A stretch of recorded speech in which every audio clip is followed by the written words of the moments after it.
जवाब है वो इनके द्वारा खुशी जाहिर करते हुए आगे चलेगा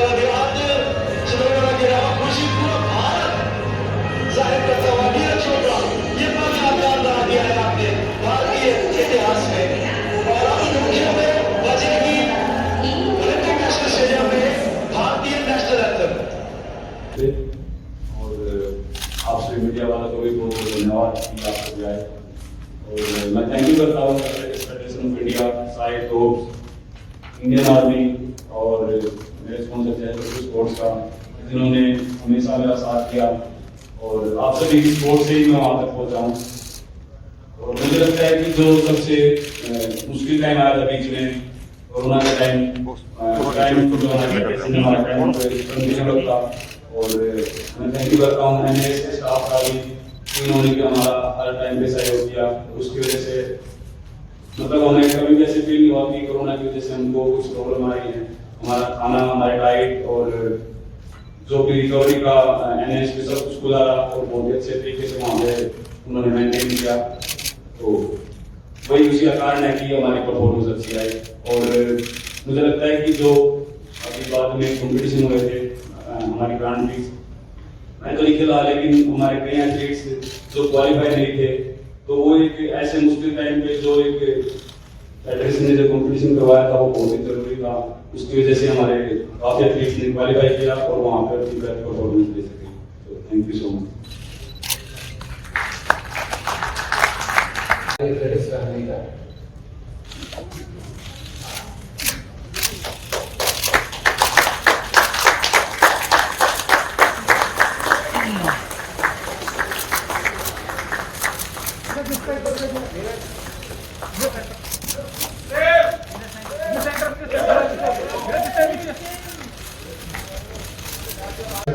The first time that went up there.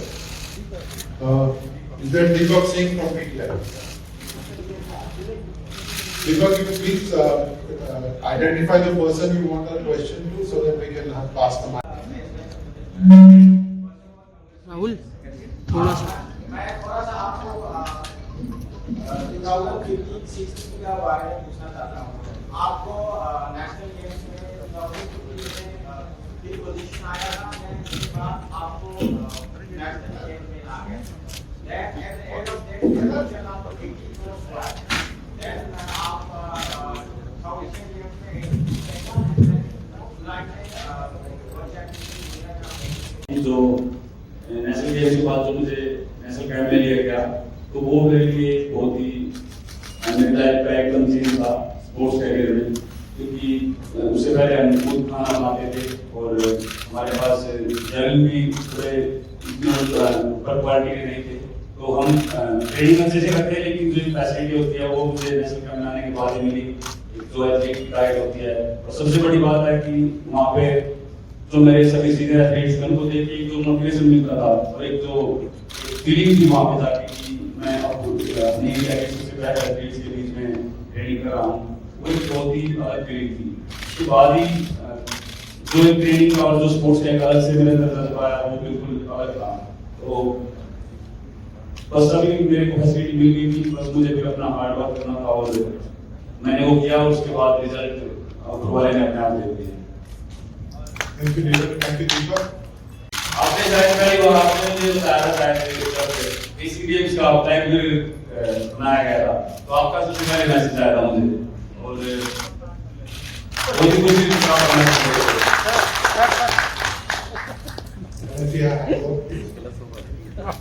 Right at the back.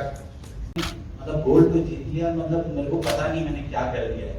अब जब आए थे यहाँ पर ग्रेजुएट जमा हुई, आप समझ आ रहे हैं कि क्या मैग्नीट्यूड है, कितना बड़ा लेवल का चीज। बिल्कुल, क्योंकि वहाँ पे एक मेरा सपना था, मतलब मेरा नहीं कोई दुनिया कोई भी एथलीट है, मैं सिर्फ इंडियन एथलीट की बात नहीं करता, दुनिया का कोई भी एथलीट का सपना होता है कि ओलंपिक में मेडल जीते और गोल्ड तो एक मतलब गोल्ड से कोई कुछ है नहीं। तो मेरा गोल्ड आया, मुझे बिल्कुल विश्वास नहीं हो रहा था सच बताऊं, क्योंकि मेडल के लिए मैंने ट्रेनिंग की थी लेकिन जो वर्ल्ड में जो कंपटीशन चल रहा था वो बहुत ही टफ चल रहा था और बहुत अच्छे अच्छे थ्रोअर थे वहाँ पे, तो मेडल के लिए हमारी पूरी तैयारी थी। लेकिन वहाँ पे उस दिन मैं परफॉर्मेंस दे सका ठीक से और मेरा मेरा वहाँ पे गोल्ड आया, तो मुझे ऐसा फील नहीं हो रहा था, क्योंकि एक जैसे सपने में जी रहा था, मुझे लगा था कि कहीं ये सपना तो नहीं है। और जब भी मैं गोल्ड को देखता था फिर लगता था कि नहीं यार, जीत तो लग रहा है मेरे हाथ में है। जब मैं इंडिया आया तो बिल्कुल माहौल अलग था, और कल पता लगा कि हाँ यार कुछ तो ऐसा देश के लिए क्या है कि आज इतना सम्मान मिल रहा है। कोविड और कैसे इनके खाने पीने का ध्यान रखा गया, उनका भी स्वागत करते हैं। एशियन गेम्स गोल्ड मेडल आपके पास है, कॉमनवेल्थ गेम्स गोल्ड मेडल आपके पास है, Olympic gold medal. What next for Neeraj Chopra? अब आगे क्या, कहाँ ले जाएगा ये सफर आपको आगे कैसे? मुझे लगता है कि एक जो गोल्ड मेडल है वर्ल्ड चैंपियनशिप का, जो मैडम के पास है, जो के पास, तो वो करना है, क्योंकि वर्ल्ड चैंपियनशिप भी एक बहुत ही बड़ा एथलेटिक के अंदर बहुत जबरदस्त कंपटीशन होता है। मुझे लगता है कि वो ओलंपिक से भी ज्यादा टफ जाता है कई बार, तो सबसे ज्यादा टारगेट वो है। और फिर एशियन गेम्स, कॉमनवेल्थ गेम्स, मुझे लगता है कि एक बार मेडल जीतना तो उसमें हमें सेटिस्फाई नहीं होना चाहिए, हमको कोशिश करनी चाहिए कि दोबारा उसको दोहराएं। तो अगले साल एशियन गेम, कॉमनवेल्थ गेम्स हैं, तो मैं कोशिश करूंगा दोबारा से, फिर पीछे जीते थे दोबारा से फिर मैं वैसे medal जीतूं। Congratulations Neeraj, congratulations Kamal for a wonderful feat, and we are really proud. I have a couple of questions, one to Neeraj and one to Kamal. Neeraj, मैं आपसे पहले पूछना चाहूँगा,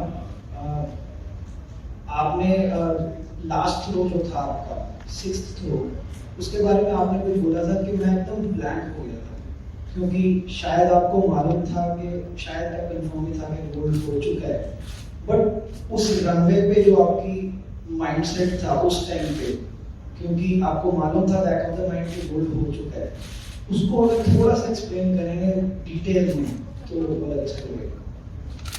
जी बिल्कुल, क्योंकि लास्ट थ्रो में मुझे पता लगा, उससे पहले मैं फिर भी थोड़ा कोशिश कर रहा था कि मैं अपना एफर्ट लगाऊं, जो कि मैं ज्यादा एफर्ट लगाने के चक्कर में मेरी सारी थ्रो खराब हो गई सेकंड थ्रो के बाद, क्योंकि जेवलिन है जो काफी टेक्निकल इवेंट है, और अगर थोड़ा सा भी टेक्निक की जरूरत हुई तो बहुत गड़बड़ हो जाती है। तो वही मेरे साथ हुआ, मैं अपना बेस्ट करने के चक्कर में, और मुझे लग रहा था कि हाँ आज सब ठीक है, वेदर अच्छा है, फीलिंग अच्छी है, तो मैं अपना बेस्ट कर सकता हूँ, और शायद 90 के पार भी कर दूँ, लेकिन वो नहीं हो सका क्योंकि कहीं ना कहीं टेक्निक में कमी रही।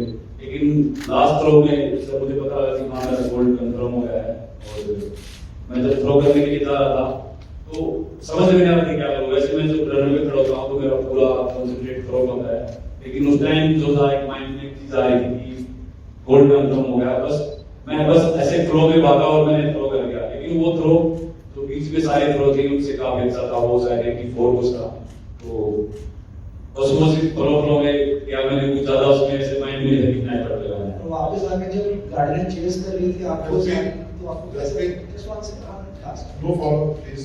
There's not, we don't have enough time. Kamal, आप observe करेंगे।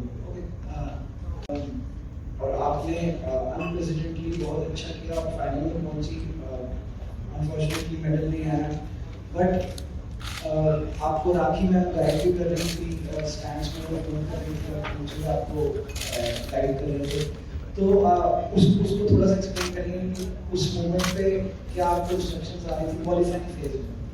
हेलो सर, सबसे पहली इंस्ट्रक्शन तो ये थी कि नर्वस नहीं होना, अपना कॉन्फिडेंस अप रखना, और दूसरा सर कि मेरा फर्स्ट कॉम्पिटिशन था तो दूसरों के बारे में नहीं सोचना कि वो पहले के मेडलिस्ट है, जब पहले उन्होंने कितना परफॉर्म करा है, क्वेश्चन अपना अच्छा परफॉर्म करना है। हाँ ठीक है। तो सर मेरे पास सबसे पहले तो यही बता रहे थे मैम कि नर्वस नहीं होना, अपना बेस्ट करना है, और कॉन्फिडेंस बिल्कुल लूज नहीं होने देना। तो दूसरा सर कि उन्होंने बताया कि जो ये नहीं सोचना कि वो वर्ल्ड चैंपियन है या ओलंपिक मेडलिस्ट है, अपना बेस्ट करना है, क्योंकि मोस्ट प्लेयर सर यही सोच रहे थे कि हमारे ग्रुप में कितने अच्छे प्लेयर हैं, जहाँ वो पहले कितने मेडलिस्ट हैं। तो सर मैंने इन चीज़ को बिल्कुल नहीं देखा, और ना ही मुझे मैंने देखने दिया, ना मेरे मतलब आपको जिसने देखने दिया, तो ये सब मुझे सर वहाँ बताया जा रहा था। और आपको क्या लगता है कि ये बेस्ट परफॉर्मेंस हमारा करता रहा है, जो हमने जो ओलंपिक बार 7 जीते, आपको क्या लगता है कि क्या अभी बुनियादी जरूरतें हैं जिनको और ठीक किया जा सकता है ताकि हम ये और परफॉर्मेंस आगे ले जा सकें? और जो प्रधानमंत्री ने आपसे बात की वो सपोर्ट खिलाड़ियों से जो उन्होंने बात की वो कितना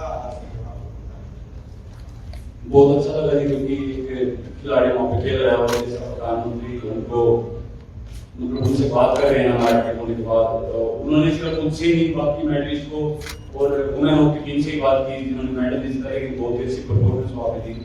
तो ये बहुत ही बड़ी बात होती है कि देश का प्रधानमंत्री खिलाड़ियों को सपोर्ट कर रहा है। और मुझे लगता है कि बहुत ही धीरे धीरे करके हमारा जो स्पोर्ट्स है वो बहुत ही इम्प्रूव हो रहा है। और सबसे बड़ा जो कारण था इस बार परफॉर्मेंस अच्छी आने का वो ये था कि जो खिलाड़ियों के मन में जो एक बात थी, मैं काफी एथलीट्स से मिला, तो कोरोना की वजह से सबसे नहीं मिल पाए, लेकिन जितने के अपने इंडियन एथलीट्स से मिला तो इस बार कुछ भी किसी के मन में नहीं था कि हाँ हम यहाँ पे आए हैं, सेटिस्फेक्शन नहीं थी कि पार्टिसिपेट हुआ है। सबके मन में कहीं ना कहीं मेडल वाली बात थी। तो वो जो एक सोच थी वो कहीं ना कहीं इम्प्रूव किया। मुझे लगता है कि फिजिकली तो स्पोर्ट्स में जरूरत है और मेंटली भी बहुत ही ज्यादा इम्प्रूवमेंट होनी चाहिए, क्योंकि अगर हम फिजिकली फिट हैं और मेंटली कहीं ना कहीं हम वहाँ पे घबरा जाते हैं तो बहुत ही एक हम अपना परफॉर्मेंस अपना वहाँ पे नहीं दे पाएंगे। तो मेंटली और फिजिकली दोनों ही बहुत फिट थे इस बार, इसलिए मतलब कई बार आपने देखा होगा कि वुमेन हॉकी टीम हार गई थी, मैन हॉकी टीम हार गई, लेकिन फिजिकली भी और मेंटली भी वो बहुत स्ट्रॉन्ग थे, उनकी टीम बहुत स्ट्रॉन्ग थी। तो उन्होंने फिर दोबारा बहुत अच्छा कमबैक किया। तो ये बहुत अच्छा रिजल्ट रहा अपने इंडिया के लिए और मुझे लगता है कि आने वाले ओलंपिक्स में या गेम्स में और बेटर होगा इससे। Thank you, Neeraj. Thank you, Gaurav. Congratulations to all of you. Neeraj, you've been the star. Can you talk about आप अपनी कोचिंग के बारे में थोड़ा सा बताएंगे? डॉक्टर क्लॉस ने जो आपको कोचिंग दी उससे आपको फायदा हुआ, कितना मुश्किल था कोच ऑफ से स्विच करना डॉक्टर क्लॉस की कोचिंग? देखो, जितना मैंने कोच हुए उनके साथ काम किया वो भी मेरे लिए एक, मैं मानता हूँ कि मैं उनकी रिस्पेक्ट करता हूँ, वो मेरे लिए बहुत अच्छा रहा, क्योंकि उस साल मैंने कॉमनवेल्थ रेसिंग गेम्स में गोल्ड जीता। और जो ट्रेनिंग चल रही थी मुझे लगा कि कहीं ना कहीं जो टेक्निक है और जो ट्रेनिंग जो स्टाइल है उनका थोड़ा सा डिफरेंट था, लेकिन साथ में क्लाउस भी थे, क्लाउस बार्टोनी, और उनके साथ मैंने जो ट्रेनिंग तो मुझे लगा कि इनका ट्रेनिंग प्लान जो है मेरे साथ बहुत अच्छे से हो रहा है। और फिर बस मैंने कोच हुए उनसे बात की और उनको बताया कि मैं कोच क्लाउस बार्टोनी के साथ ट्रेनिंग करना चाहता हूँ। और उन्होंने सर ने बाकी सभी जो एथलीट्स से अनु रानी, शिवपाल सिंह, राजेंद्र सिंह उनको ट्रेनिंग करवा रहे थे और मैं और रोहित यादव हम बड़े आराम से क्लाउस बार्टोनी के साथ ट्रेनिंग कर रहे थे। और उनका जो ट्रेनिंग प्लान है मुझे बहुत सूट कर रहा है। जो ट्रेनिंग प्लान बनाते हैं वो एथलीट की बॉडी को देख के और एथलीट को कैसे वर्कआउट की जरूरत है, और सबसे बड़ी बात उनके पास बहुत ही पुराना एक्सपीरियंस है, वो बहुत एथलीट्स के साथ काम भी कर चुके हैं, अलग अलग कंट्री में काम कर चुके हैं। और मुझे लगता है कि वो एक्सपीरियंस जो उनका था वो बहुत काम आया है। तो मैं थैंक यू करता हूँ फेडरेशन का कि उन्होंने उनको लाया और इतनी लोगों को सिखा रहे हैं और आज हम गोल्ड मेडल जीते हैं। Thank you.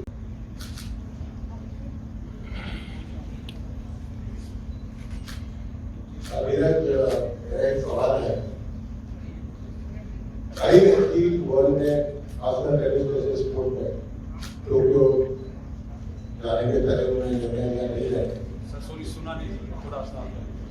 हाँ, मैं रिपीट करता हूँ, कई एथलीट टोक्यो नहीं गए, विदेश के एथलीट खासकर टेनिस जैसा स्पोर्ट में और एक और स्पोर्ट में भी कोरोना के डर में नहीं गए। तो आप इंडिया से यूरोप गए, ट्रेनिंग किया आपने और फिर आप टोक्यो पहुंचे, रोज सुबह अपना सारा हुआ एंटीजन टेस्ट कोरोना के, उसके बाद ड्रोन टेस्ट, ये किस तरह से एक एथलीट के माइंड में प्ले करता है?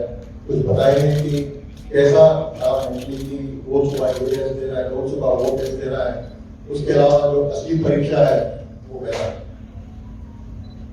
ड्रोन टेस्ट तो जी मतलब ऐसे हम गेम्स में जाते हैं तो वो कभी भी किसी टाइम भी आगे ले लेते हैं, लेकिन मेरे साथ क्या हुआ कि 3 बार उन्होंने अर्ली मॉर्निंग मुझे उठाया और मैं स्वीडन से डायरेक्ट मैं टोक्यो गया था और वहाँ से 7 घंटे का जैसा डिफरेंस का टाइम का, तो टोक्यो जो है स्वीडन से आके था तो बहुत मुश्किल हुई सोने में। वहाँ से 7 घंटे का डिफरेंस था तो सोने पाए टाइम पे और लेट सोते थे और सुबह फिर बहुत जल्दी उठा लेते थे। थोड़ा सा वो मुश्किल तो था, लेकिन फिर हम दिन में वो रिकवरी अपनी पूरी कर लेते थे, कोशिश करते थे कि दिन में थोड़ा अच्छे से रेस्ट करें लेकिन कोरोना का तो वो सिर्फ हमारे साथ नहीं, सभी एथलीट्स के साथ अभी हुआ था और वो बस बड़ा इजी टेस्ट था उसमें। वो पिछला वगैरह करे तो बस अपना वो देसी बात है, वो लोग भूख लेते तो इंग्लिश में तो मुझे पता नहीं, तो वो बहुत इजी था।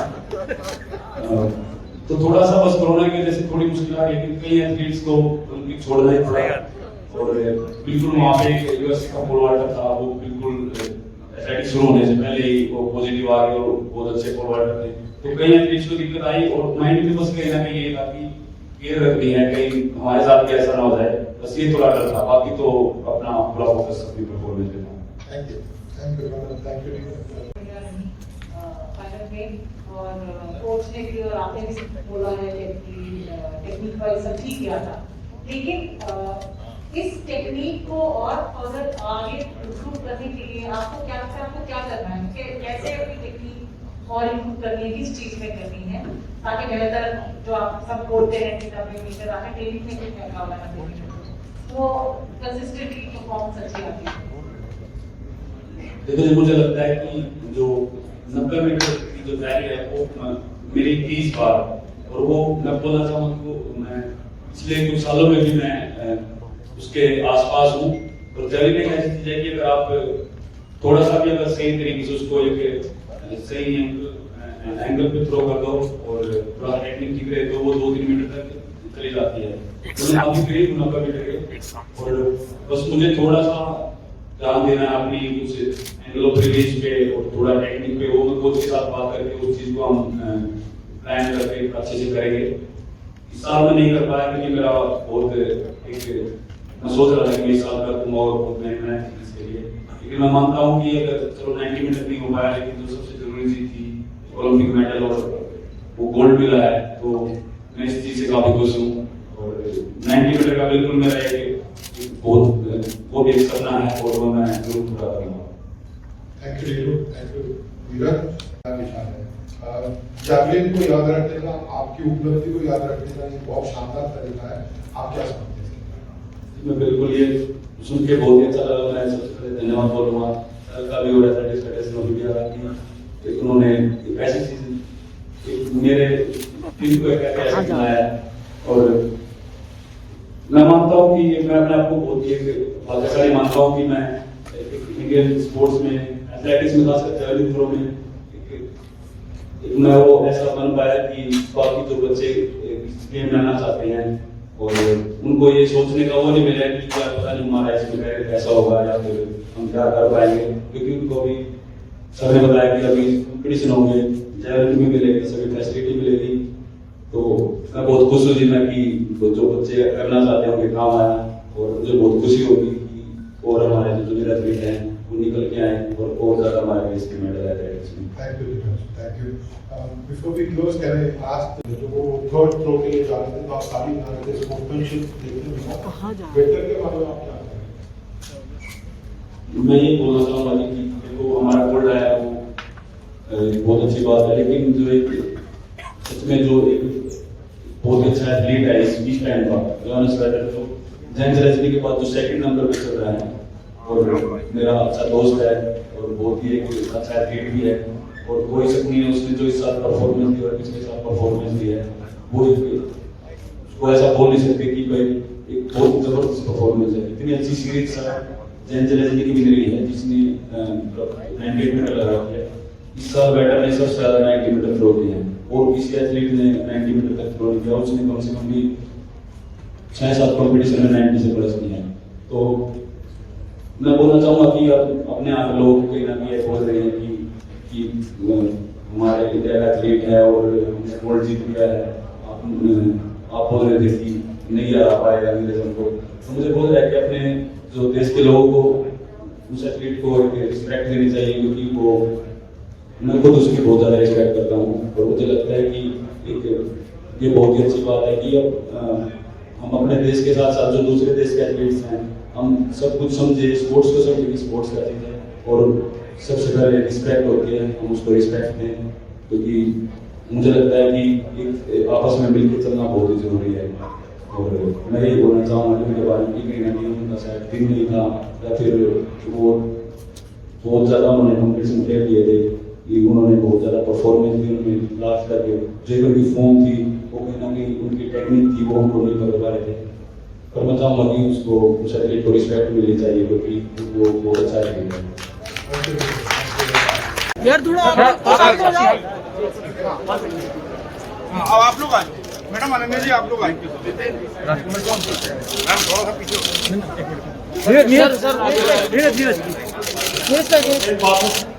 जाएगा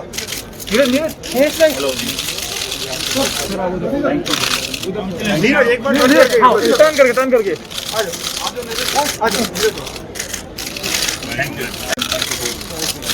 जाओ लाइट ऑफ करवा दो।